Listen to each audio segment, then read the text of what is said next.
सत्संग जी, प्यार से कहना जी, धन निरंकार जी। सत्संग जी, आज का टॉपिक है भगवान कृष्ण ने अपने ही लोगों को दुख में क्यों देखा। सत्संग जी, अगर भगवान सब कुछ बदल सकते हैं तो उन्होंने बदला क्यों नहीं? क्यों अपने ही लोगों को रोते देखा? क्यों अपने ही अपनों को टूटता देखा? क्या भगवान सच में देखते रहते हैं या इसके पीछे कोई ऐसी सच्चाई है जिसे हम समझना ही नहीं चाहते? हम सोचते हैं भगवान हमारी तुरंत मदद करे, लेकिन सच क्या है? भगवान सही समय पर सही सीख देते हैं। भगवान हमेशा बचाते नहीं, कभी कभी वो सिखाते हैं। जब द्रौपदी का चीरहरण हो रहा था, सभा में बड़े बड़े योद्धा बैठे थे, भीष्म, द्रोण, कर्ण और भगवान श्री कृष्ण। वो तुरंत वहां नहीं आए। क्यों? क्योंकि द्रौपदी पहले इंसानों से उम्मीद कर रही थी। जब उसने सब छोड़कर कहा, हे कृष्ण, अब आप ही हो, उसी पल चमत्कार हुआ और भगवान श्री कृष्ण आकर उसकी इज्जत बचा लिए। तो सत्संग जी, जब तक इंसान अपने अहंकार में है, भगवान दूर रहते हैं। अगर जिंदगी में कभी दुख ही ना आए तो क्या हम भगवान को याद करेंगे? अगर भगवान कृष्ण चाहते तो वो महाभारत रुक सकता था, फिर क्यों नहीं रुका? जब अर्जुन युद्ध छोड़ना चाहता था, कृष्ण ने उन्हें रोका नहीं, उन्हें समझाया, गीता दी। भगवान रास्ता दिखाते हैं, चलना हमें होता है। कृष्ण बाहर युद्ध नहीं लड़ रहे थे, वो अर्जुन के अंदर का युद्ध खत्म कर रहे थे। तो सत्संग जी, सबसे बड़ा युद्ध बाहर नहीं, अंदर होता है। सत्संग जी, हम हमेशा सोचते हैं प्रेम मतलब साथ रहना, प्रेम मतलब तुरंत मदद, लेकिन भगवान का प्रेम थोड़ा अलग है। वो आपको पकड़ते नहीं, वो आपको गिरकर संभलना सिखाते हैं। सच्चा प्रेम वो नहीं जो आपको गिरने से बचाए, सच्चा प्रेम वो है जो आपको उठना सिखाए। एक छोटा बच्चा चलना सीख रहा है, वो बार बार गिरता है। माँ पास खड़ी है, क्या माँ हर बार पकड़ लेती है? नहीं, वो मुस्कुराती है और कहती है फिर से कोशिश करो। माँ का दिल भी दुखता है, लेकिन वो जानती है कि यही सीख है। भगवान का प्रेम भी माँ जैसा है, दर्द देखकर भी रोकते नहीं, क्योंकि उन्हें हमारी उड़ान पर भरोसा होता है। एक लड़की निधि, उसने मेहनत की, सपने देखे, लेकिन हर बार कुछ न कुछ रुक जाता। वह सोचती थी भगवान मुझे क्यों रोक रहे हैं। सालों बाद उसे वही मिला, लेकिन इस बार वो तैयार थी। तो सत्संग जी, कभी कभी भगवान हमें देर से नहीं देते, वो हमें सही समय तक तैयार करते हैं। कभी ऐसा हुआ है कि जिस पर सबसे ज्यादा भरोसा किया वही दूर हो गया। पहले दर्द होता है, फिर धीरे धीरे समझ आता है मैं खुद को भूल गया था। भगवान कृष्ण ने सब देखा, रिश्तों का टूटना, अपनों का बदलना, लेकिन वो शांत रहे। उनकी शांति कमजोरी नहीं थी, वो विश्वास था। जहाँ विश्वास होता है वहाँ शोर नहीं होता। अब आप अपनी जिंदगी देखो, जो चीज तुम्हें नहीं मिली, जो रिश्ता चला गया, जो सपना टूट गया, क्या वो सच में नुकसान था? सत्संग जी, भगवान ने दुख नहीं दिया, उन्होंने हमें उस काबिल बनाया कि हम हर दुख से ऊपर उठ सकें। और शायद आज जो आप महसूस कर रहे हो वो सजा नहीं, एक नई शुरुआत है। अगर भगवान हमारे साथ हैं तो फिर दुख क्यों है? अगर कृष्ण अपने थे तो फिर अपने ही क्यों दर्द देते थे? कुरुक्षेत्र में जब अर्जुन ने अपने ही लोगों को सामने देखा, तब उनका मन कांप गया। उन्होंने धनुष नीचे रख दिया और कहा, मैं ये युद्ध नहीं कर सकता। भगवान कृष्ण से अर्जुन कहते हैं, हे कृष्ण, अपने ही लोगों को युद्ध के लिए खड़ा देखकर मेरा मन डगमगा गया है। सत्संग जी, यही तो हमारी जिंदगी है, जब अपने ही सामने खड़े हो जाते हैं। यहाँ सबसे बड़ा सवाल, कृष्ण चाहते तो युद्ध रुक सकता था, लेकिन उन्होंने रोका नहीं। तुम रोते हो, दुआ करते हो और लगता है भगवान सुन नहीं रहे, लेकिन भगवान चुप नहीं, वो काम कर रहे हैं, बस हमें दिख नहीं रहा। सत्संग जी, सवाल है कि अगर भगवान सब कर सकते हैं तो उन्होंने रोका क्यों नहीं? क्यों अपने ही लोगों को रोते देखा? भगवान दुख देने नहीं आते, वो हमें मजबूत बनाने आते हैं। एक बहुत बड़ा बगीचा था, वहाँ एक माली काम करता था, शांत, धैर्य वाला। उसे हर पौधे की पूरी समझ थी। एक दिन एक नया व्यक्ति वहाँ आया। उसने देखा कुछ पौधों को माली पानी दे रहा है, कुछ को खाद दे रहा है, लेकिन कुछ पौधों की टहनियाँ काट रहा है। वह चौंक गया, ये क्या कर रहे हो? ये तो ठीक ठाक उग रहे, फिर इन्हें आप काट क्यों रहे हो? माली मुस्कुराया और बोला, तुम्हें ये काटना लग रहा है, मुझे तो ये बढ़ाना लग रहा है। उसने एक पौधे की ओर इशारा किया, अगर मैं इसकी ये टहनियाँ नहीं काटूंगा तो ये फैल तो जाएगा, लेकिन कभी मजबूत नहीं बनेगा। फिर उसने कहा, और ये जो पौधा है इसे अभी पानी नहीं दे रहा। वो आदमी बोला, क्यों? ये तो सूख जाएगा। माली ने शांत होकर कहा, अगर अभी से ज्यादा पानी दे दिया जाए तो इसकी जड़ें ऊपर ही रह जाएंगी, गहराई में नहीं जाएंगी। तो सत्संग जी, अब सोचो, सत्संग जी, माली भगवान है और हम पौधे। जब कुछ छिनता है, जब कुछ रुकता है, जब कुछ टूटता है, तो हमें लगता है भगवान मेरे साथ गलत कर रहे हैं, लेकिन सच ये है वो हमारी टहनियाँ काट रहे हैं ताकि हम और मजबूत बन सकें। वो कभी कभी पानी रोकते हैं ताकि हमारी जड़ें गहरी जाएं। भगवान हमें दर्द नहीं देते, वो हमें गहराई देते हैं। कृष्ण ने अपने लोगों को दुख में इसलिए देखा क्योंकि वो माली की तरह जानते थे अब कब काटना है, कब रोकना है और कब खिलाना है। अगर आज आपकी जिंदगी में कुछ कट रहा है तो आप डरना मत, शायद तुम खत्म नहीं हो रहे, तुम तरासे जा रहे हो।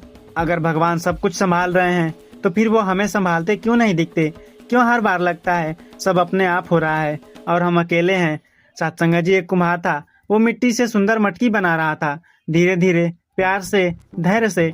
एक दिन उसने उस मटकी को देखा और अचानक उसे जोर से थपथपाया, फिर चाक पर तेज घुमाया। पास खड़ा आदमी चौंक गया। अभी तो ये ठीक बन रही थी, तुम इसे बिगाड़ क्यों रहे हो? कुम्हार मुस्कुराया और बोला, ये बाहर से सही दिख रही है लेकिन अंदर अभी भी कच्ची है। फिर उसने मटकी को आग में रखा। तेज गर्मी, जलन सहना। कुछ समय बाद वही मटकी बाहर आई, पहले से ज्यादा मजबूत, सुंदर और टिकाऊ। तो सत्संग जी, यहाँ कुम्हार भगवान और मिट्टी यानी कि हम हैं। जब जिंदगी हमें थपथपाती है तब हालात हमें घुमाते हैं। जब समय हमें आग में डालता है तो हमें लगता है सब गलत हो रहा है, लेकिन सच यह है कि हम बिगड़ नहीं रहे, हम पक रहे हैं। भगवान हमें तोड़ते नहीं, वो हमें अधूरा नहीं रहने देते। एक संगीतकार अपनी वीणा ठीक कर रहा था। उसने एक तार को कस दिया, दूसरे को ढीला किया। एक शिष्य ने पूछा, गुरुजी इसे इतना टाइट क्यों कर रहे हो? संगीतकार ने कहा, अगर ये ढीली रही तो आवाज नहीं निकलेगी और अगर बहुत कस दी जाए तो ये टूट जाएगी। फिर वो बोला, सही सुर के लिए संतुलन जरूरी है। तो सत्संग जी, वीणा हमारा जीवन है और तार हमारी स्थिति।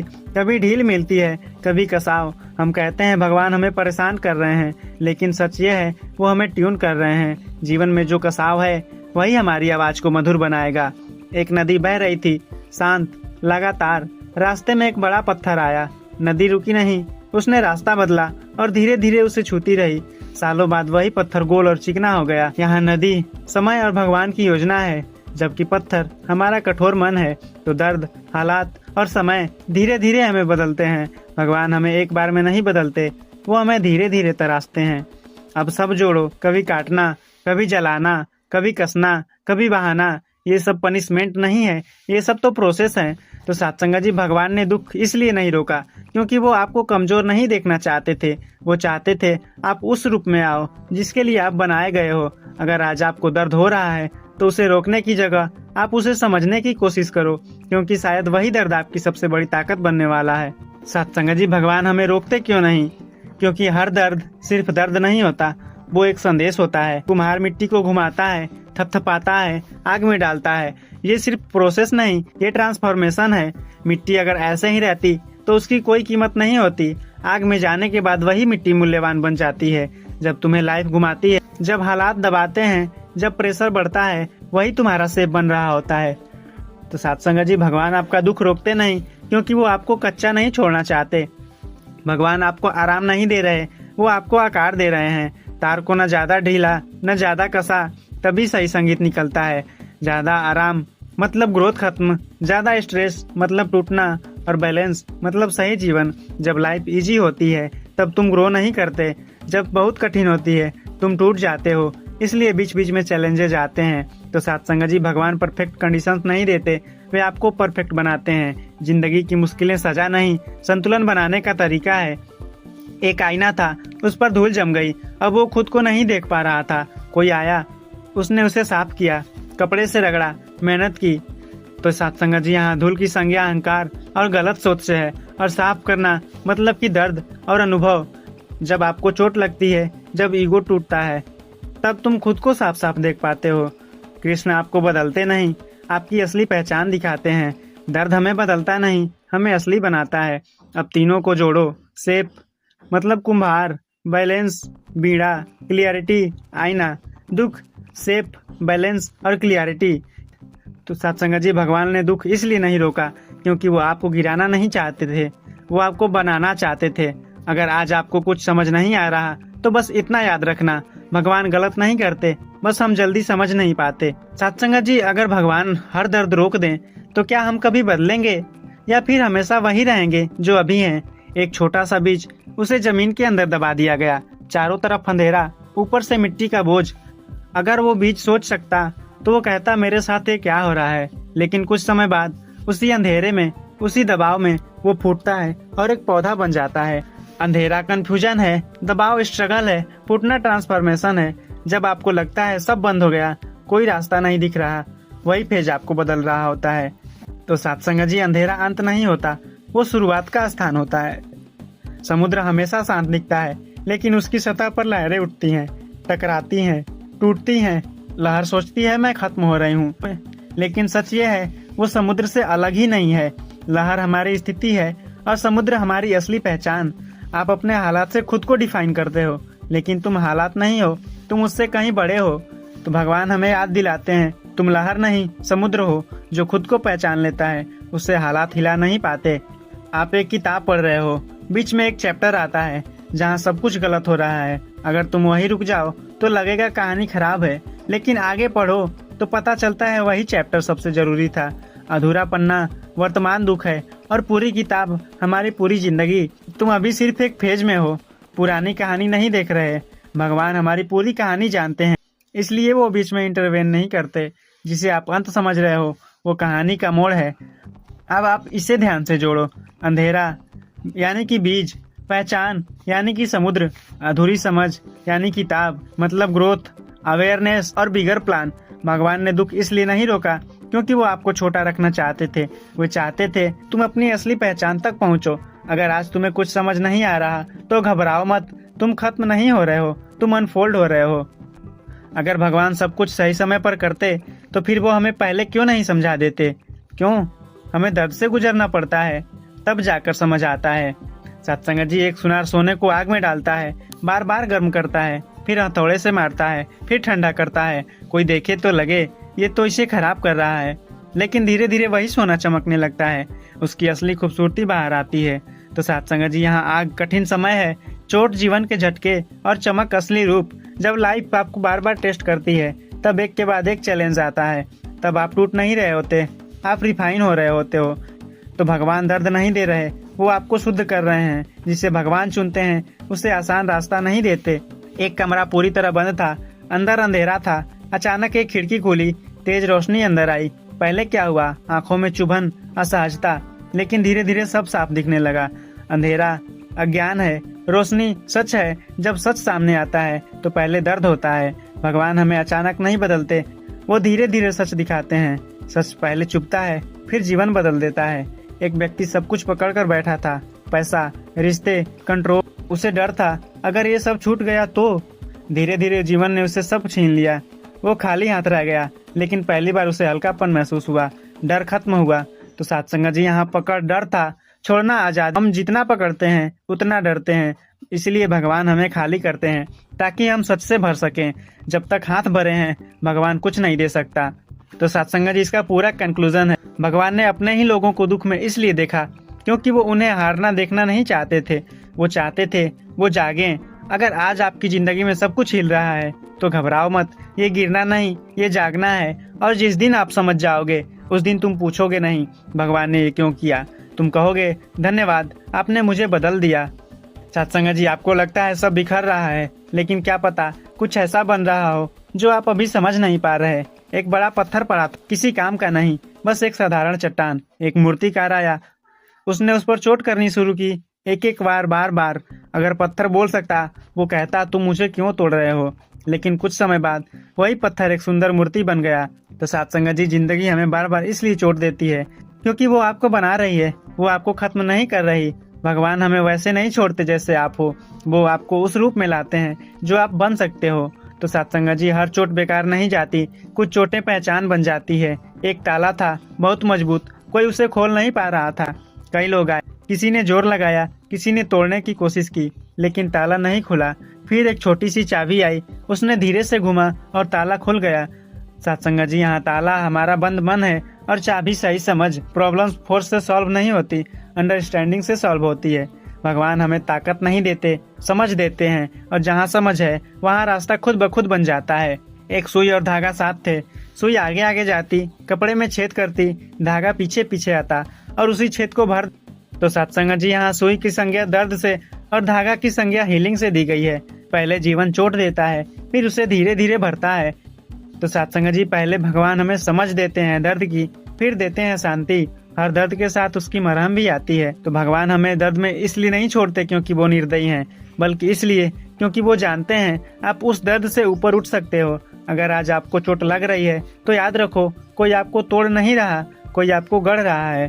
क्या आपने कभी नोटिस किया है, जब सब कुछ ठीक चल रहा होता है तब आप खुद को नहीं देखते, लेकिन जैसे ही कुछ छूटता है आप अपने अंदर उतर जाते हो।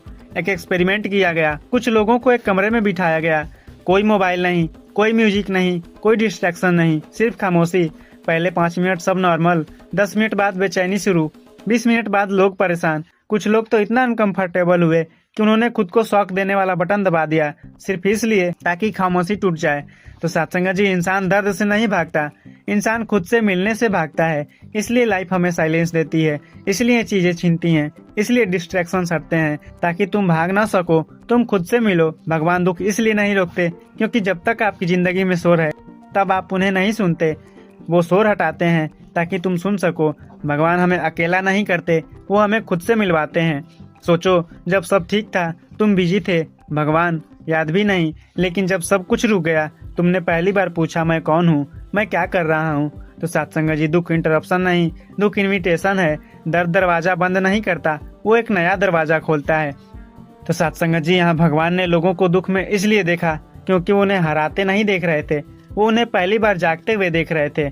अगर आज आपकी जिंदगी में खामोशी है, सब रुक गया है, तो डरना मत। ये खालीपन नहीं है, ये वो जगह है जहाँ तुम खुद को पाओगे। सत्संग जी, अगर भगवान किसी के इतने करीब हों कि वो उसके मित्र कहलाते हों, तो क्या उस इंसान के जीवन में कभी कमी रह सकती है? अगर ऐसा है तो फिर सुदामा, जो स्वयं भगवान श्री कृष्ण के मित्र थे, क्यों गरीबी में जीवन बिताते रहे? ये सवाल सिर्फ सुदामा का नहीं है, ये सवाल हमारा भी है। हम भी तो यही सोचते हैं, अगर भगवान हमारे साथ है तो हमारी जिंदगी में दुख क्यों है? लेकिन शायद हम भगवान को गलत तरीके से समझ रहे हैं, क्योंकि हम भगवान को सुविधा देने वाला समझते हैं, जबकि भगवान समझ देने वाला होता है। सुदामा गरीब थे लेकिन दुखी नहीं थे, ये फर्क समझना बहुत जरूरी है, क्योंकि गरीबी बाहर की होती है और दुख अंदर का होता है।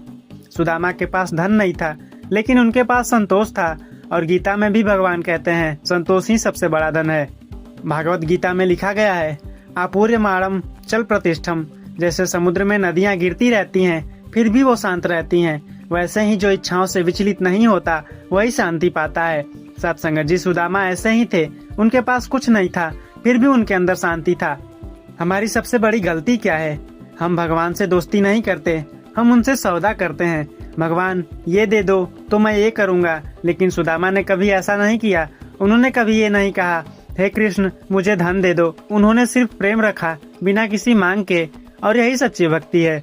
गीता में भगवान कहते हैं, भक्त वही है जो बिना इच्छा के प्रेम करे। अनन्यास चिंतयन्तो मां, जो बिना किसी अन्य इच्छा के मुझे याद करता है, मैं उसका स्वयं ध्यान रखता हूँ। सुदामा ने मांग नहीं रखी, इसीलिए उनका संबंध सच्चा था।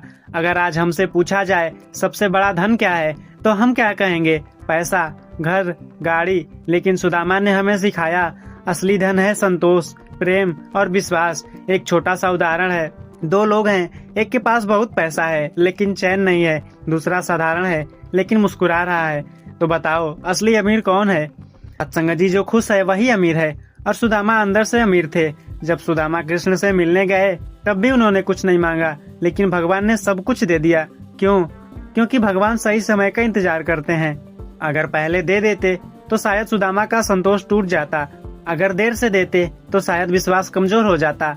इसलिए भगवान वही देते हैं जब देना सही होता है। सुदामा की कहानी हमें ये नहीं सिखाती कि भगवान अपने भक्त को गरीब रखते हैं, बल्कि ये सिखाती है अगर तुम्हारे पास भगवान है तो तुम्हारे पास सब कुछ है, और अगर भगवान नहीं है तो सब कुछ होते हुए भी कुछ नहीं है। आज हम सब कुछ ना कुछ कमी में जी रहे हैं। किसी को पैसा चाहिए, किसी को सम्मान, तो किसी को प्यार। लेकिन एक बार खुद से पूछो, क्या मैंने कभी भगवान को बिना मांग के याद किया? अगर जवाब नहीं है तो अभी से शुरू करो, क्योंकि जहाँ मांग खत्म होती है वहीं से प्रेम शुरू होता है, और जहाँ प्रेम होता है वहाँ भगवान खुद आ जाते हैं। सत्संग जी, सुदामा ने मांगा क्यों नहीं? क्या उन्हें अपनी गरीबी दिखती नहीं थी? क्या उन्हें अपने बच्चों की हालत समझ नहीं आती थी? सत्संग जी, ऐसा कुछ नहीं है, उन्हें सब कुछ दिखता था, वो सब कुछ समझते थे, लेकिन उन्होंने अपनी जरूरत से बड़ा अपने विश्वास को रखा, क्योंकि उन्हें पता था वो मेरे बिना कहे भी जानता है, और यही असली भरोसा है। गीता में भी भगवान कहते हैं, मैं हर जीव के हृदय में स्थित हूँ। सर्वस्य चाहम हृदय सन्निविष्टो। जब वो दिल में है तो उसे बताने की क्या जरूरत। अब जरा खुद को देखो, हम क्यों मांगते हैं? क्योंकि हमें भरोसा नहीं होता। हम सोचते हैं अगर मैंने नहीं मांगा तो शायद भगवान नहीं देंगे, और यही जगह है जहाँ हमारी भक्ति कमजोर हो जाती है। क्योंकि जहाँ भरोसा नहीं वहाँ भक्ति नहीं, और जहाँ भक्ति नहीं वहाँ जुड़ाव नहीं। सुदामा ने हमें यही सिखाया, भरोसा इतना रखो कि मांगने की जरूरत ही ना पड़े। हम कहते हैं कृष्ण और सुदामा की दोस्ती महान थी, लेकिन क्यों? क्योंकि उसमें लेन देन नहीं था। आज हमारी दोस्ती कैसी है? तू मेरे लिए क्या करेगा, मैं तेरे लिए क्या करूँगा। लेकिन सुदामा की दोस्ती में सिर्फ प्रेम था, और जहाँ प्रेम होता है वहाँ हिसाब नहीं होता, और जहाँ हिसाब नहीं होता वहाँ संबंध टूटते ही नहीं। सत्संग जी, ये भी एक बड़ा सवाल है। अगर भगवान देना ही चाहते थे तो पहले क्यों नहीं दिया? क्यों सुदामा को इतना समय इंतजार करना पड़ा? क्योंकि भगवान सिर्फ चीजें नहीं देते, वे इंसान को तैयार करते हैं। अगर बिना तैयारी के मिल जाए तो इंसान संभाल नहीं पाता। इसलिए पहले इंसान को अंदर से मजबूत किया जाता है, फिर उसे दिया जाता है। और सुदामा पूरी तरह तैयार थे, इसलिए उन्हें मिला, और सही समय पर मिला। सत्संग जी, ये सबसे बड़ा सवाल है। जब कुछ नहीं हो तब खुश कैसे रहें? सुदामा ने इसका जवाब अपने जीवन से दिया। उन्होंने अपनी तुलना किसी से नहीं की, क्योंकि तुलना हमेशा दुख देती है। अगर तुम किसी से कम हो तो दुख होगा, अगर तुम किसी से ज्यादा हो तो अहंकार होगा, लेकिन अगर तुम तुलना ही छोड़ दो तो शांति आ जाएगी। और यही सुदामा का राज था।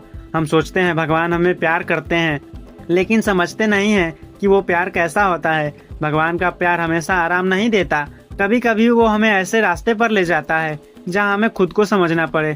क्योंकि सच्चा प्यार वो नहीं जो तुम्हें कमजोर बनाए, सच्चा प्यार वो है जो तुम्हें मजबूत बनाए। और भगवान का प्यार हमेशा तुम्हें मजबूत बनाता है। लोग कहते हैं कृष्ण ने सुदामा को महल दे दिया, लेकिन असली चमत्कार क्या था? सुदामा का दिल नहीं बदला। वो पहले भी विनम्र थे, बाद में भी विनम्र रहे, और यही सबसे बड़ा चमत्कार है। क्योंकि चीजें बदलना आसान है, लेकिन इंसान का स्वभाव बदलना मुश्किल है। अगर आज भी हम ये समझ लें कि भगवान हमें छोड़ते नहीं बल्कि हमें सिखाते हैं, कि कमी सजा नहीं बल्कि एक तैयारी है, कि मांगने से नहीं जुड़ने से मिलता है, तो जीवन बदल सकता है। और एक बात आप दिल में बसा लो, जिसके पास भगवान का साथ है वो कभी गरीब नहीं हो सकता, और जिसके पास भगवान नहीं है वो सब कुछ होते हुए भी खाली है।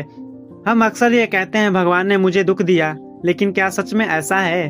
भगवान दुख नहीं देते, भगवान परिस्थिति देते हैं। दुख हम खुद बनाते हैं, अपने विचारों से, अपनी अपेक्षाओं से। सुदामा की परिस्थिति भी कठिन थी, लेकिन उन्होंने उसे दुख नहीं बनाया, क्योंकि उन्हें उसे स्वीकार कर लिया। और जहाँ स्वीकार होता है वहाँ संघर्ष खत्म हो जाता है। भागवत गीता में कृष्ण अर्जुन से कहते हैं, हे अर्जुन, सुख और दुख तो आते जाते रहते हैं, उन्हें सहन करना सीखो। यही सुदामा ने किया। उन्होंने परिस्थिति से लड़ाई नहीं की, उसे समझ लिया। अगर जीवन में कभी कमी ना हो तो इंसान कभी भगवान को याद ही नहीं करेगा। कमी हमें तोड़ने नहीं आती, हमें जोड़ने आती है। जब सब कुछ होता है तब हम खुद पर भरोसा करते हैं, जब कुछ नहीं होता तब हम भगवान पर भरोसा करना सीखते हैं। और यही असली बदलाव है। सुदामा की गरीबी उन्हें भगवान से दूर नहीं ले गई, बल्कि और करीब ले आई। हमारे जीवन की सबसे बड़ी समस्या है तुलना और शिकायत। जब हम हमेशा कहते हैं उसके पास इतना है, मेरे पास क्यों नहीं, लेकिन कभी ये नहीं सोचते जो मेरे पास है वो भी किसी के पास नहीं है। सुदामा ने कभी शिकायत नहीं की। उन्होंने कभी ये नहीं कहा कृष्ण राजा बन गए और मैं गरीब क्यों। अगर वो ये सोचते तो उनका मन कड़वा हो जाता। लेकिन उन्होंने क्या किया? उन्होंने प्रेम बनाए रखा, और जहाँ प्रेम होता है वहाँ शिकायत टिक नहीं सकती। दुनिया कहती है जिसके पास ज्यादा पैसा है वही अमीर है, लेकिन भगवान की नजर अलग है। जिसके पास संतोष ज्यादा है वही अमीर है, जिसके पास प्रेम ज्यादा है वही अमीर है, जिसके पास विश्वास ज्यादा है वही अमीर है। और सुदामा इन तीनों में सबसे आगे थे, इसलिए भगवान की नजर में वो सबसे अमीर थे। अब सवाल ये है, क्या हमें भी सुदामा जैसा बनना चाहिए? क्या हमें भी कुछ नहीं मांगना चाहिए? इसका जवाब सिंपल नहीं है। बात मांगने या न मांगने की नहीं है, बात है भाव की। अगर तुम मांगते हो लेकिन अंदर भरोसा भी रखते हो तब तो ठीक है, लेकिन अगर तुम सिर्फ मांगते हो और भरोसा नहीं रखते फिर समस्या है।